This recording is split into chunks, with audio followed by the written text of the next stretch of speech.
नमस्कार. तर मी आता जस्ट काही वेळाआधी एक व्हिडिओ बघितला. एक GR आलेला आहे. मी तीच युवा प्रशिक्षणार्थी विद्यार्थिनी आहे आणि माझ्यासारखे भरपूर युवा प्रशिक्षणार्थी विद्यार्थिनी आहे ज्यांच्यामध्ये हे संभ्रम तयार झालेला आहे की आम्ही आतापर्यंत कलेक्टरपासनं तर आम्ही साध्या तलाठी लेवलच्या पोस्टपर्यंत किंवा ग्रामपंचायतचे अधिकारी आहे प्रत्येकांजवळ प्रत्येक जिल्ह्यातनं प्रत्येक स्टुडंटनी जे लेटर आहे की आमचा कार्यकाळ वाढवा, आमच्या ज्या मागण्या आहे आम्ही त्या सर्व जिल्ह्यातल्या प्रत्येक स्टुडंटनी ते पत्र पोहोचवलं आहे. पण अजूनपर्यंत आमचे पत्र तुमच्यापर्यंत पोहोचलेले नाहीत का?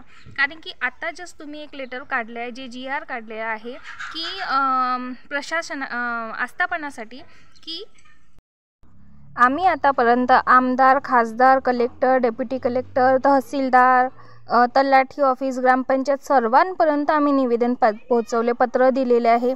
त्या पत्राचा उल्लेख जो आहे हिवाळी अधिवेशनमध्ये मॅक्झिमम मंत्र्यांनी बोललेले आहे. तरीही सुद्धा तुम्ही जर असले GR काढत असणार तर आमच्या लाईफचा तुम्ही खिडवाळ करत आहे.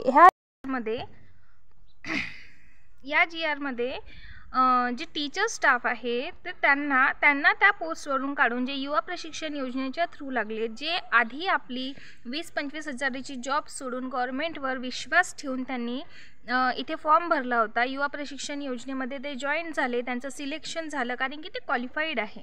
आम्ही असं नाही म्हणताय की तुम्ही 12वी पासवाल्यांना तुम्ही टीचरची जॉब द्या.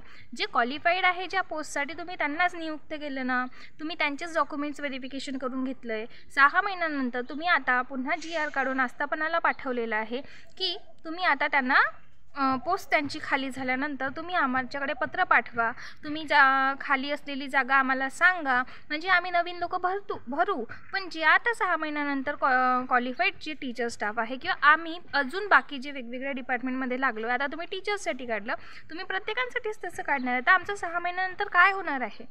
आम्ही काय करणार 6 महिन्यानंतर?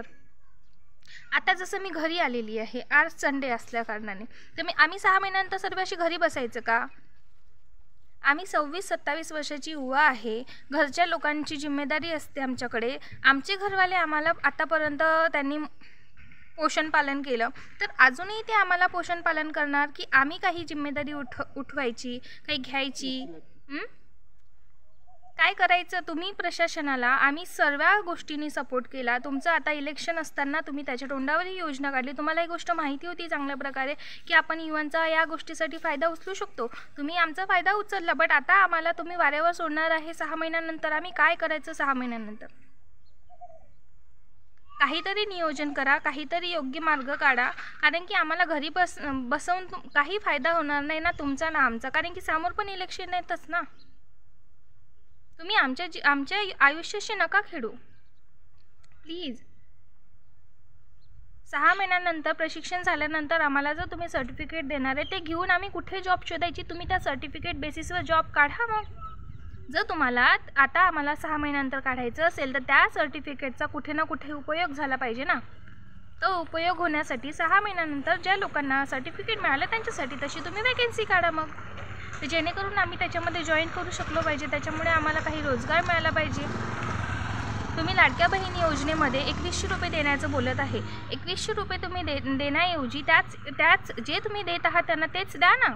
आम्ही काम करत आहोत, आम्हाला आमच्या कामाचं मानधन देत आहे तुम्ही. आम्हाला फ्रीचे पैसे नको आहे. आम्हाला एक सिक्युरिटी पाहिजे आहे, सिक्युरिटी जॉब पाहिजे आहे. तर निदान जे तुम्ही आतापर्यंत ज्या काही तुमच्या फ्री योजना आहे त्या फ्री योजना न देता काही ना काही त्याच्यामध्ये चार्ज लावा आणि तोच जो पैसा आहे तो या योजनेमध्ये लोकांना पेमेंट द्या. एवढा गव्हर्नमेंटकडे एवढा पैसा असून तुम्ही जर लोकांना रोजगार देऊ शकत नाही, आपल्या महाराष्ट्राची एवढी वाईट परिस्थिती आलेली आहे का की तुम्ही तुमच्या युवांना तुम्ही पेमेंट करू शकणार नाही आहे? खूप सारे स्टुडंट्स अजूनपर्यंत 5-5, 6-6 महिन्यापासून पेमेंट झालेलं नाही आहे काम करून सुद्धा. तुम्ही फक्त लाडक्या बहीण योजनेच्या नावाखाली 1500 रुपयाचं एक छोटंसं चॉकलेट दिल्यासारखं देऊन तुम्ही सरकार जिंकण्याची गोष्ट करत आहे. आमचं स्टुडंटचं काय होणार? आम्ही युवा जो आहो आमचं काय होणार आहे? 6 महिन्यानंतर पुन्हा तुम्ही नवीन युवांना घेऊन आमच्या जे झाली आमची आता ही बॅच संपणार आहे तर आम्ही पुन्हा बेरोजगार करत आहात तुम्ही आम्हाला. तुम्ही GR सुद्धा काढलेला आहे. आता काय करायचं आम्ही? आम्हाला काही ऑप्शन द्या, काहीतरी नियोजन करा प्लीज, हेच माझं निवेदन आहे सर्वांना.